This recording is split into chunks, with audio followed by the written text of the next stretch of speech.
I'm excited about the marathon. I mean, I think that just as an artist, you know, a project of this caliber, I mean, you gotta strike it as a marathon itself, and I still have the same energy I did at day one. So I mean, it's good. It's really good.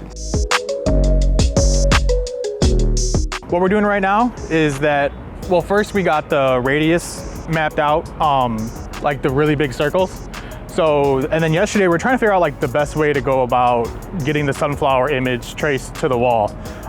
We were having a little bit of trouble with that. And then we came up with the idea of, it's called a doodle grid.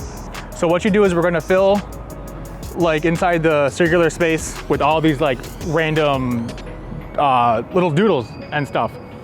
And then after that, we take a picture of it, like straight on, take our image that we wanna paint on the wall, like overlaid in Photoshop, drop the opacity so where it's just a line work, and then pretty much just like connect the dots. We'll print it off and have a copy of it, and then just see which line connects to what doodle. And it's kind of like really simple. It seems pretty crazy when you're just looking at it, but like once you get up there and start tracing, it all comes together really well. First they were talking about having a projector shot from across the river, and I work with projectors all the time, but never at like such a large scale. So I'm like, how do we really accomplish that? So it wasn't until yesterday that I think we really figured out how we're gonna get the image on the wall. Another thing too, I was thinking of trying to use projectors, like how do we use this equipment safely at night? I just don't think there was any way to do it safely. So yeah, the doodle grid I think is the best way to go about getting the image up there.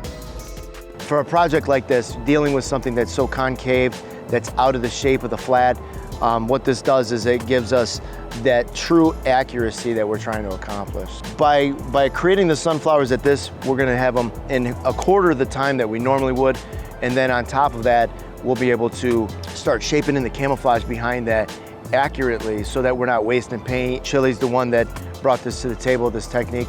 We sharpen our teeth with it on a flower that's on the ground so we're not up in the lift making mistakes. And as soon as we hit it right on the head, we tried it, and it's true, it's coming together really amazingly. So I couldn't be happier trying it.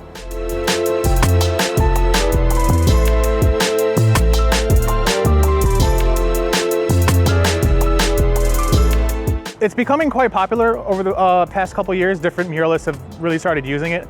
I just started using it for the first time, I think, like a month ago to try it out, and I was like, wow, this really works really well. Yeah, it's kind of new, but yeah, it's getting out there. Last Thursday, we got the last little bit of blue up there, and everybody was like, yeah, this feels really good. I would have been up in a monsoon to get that last bit in up there. I was so, there's not a piece of article of clothing I don't have that doesn't have that on. My wife is completely exhausted with seeing any of this blue in it. You know, I had it in my beard at one time that I couldn't get it out. I'm sure that it's going to be reintroduced to my therapist later on in sessions. As a background, I'm very happy with it. I think keeping the contrast with the colors that we're going to reintroduce like soon. I mean, honestly, just seeing the yellows pop up over top of it the way it is, this thing's going to be loud, it's going to be vibrant. It's something that Toledo's going to be really proud of in a whole. And so I can eat a little bit of blue paint for the next month, and I'm probably getting out of my system still, but at the end of the day, it's well worth having it as a background.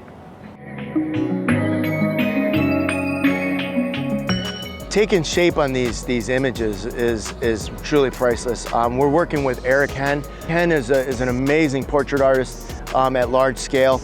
He's working with us hand in hand. I mean, the guy is truly a god when it comes down to these large scale things. I mentioned to him about this doodle gridding. You know, he was excited about seeing the process of it.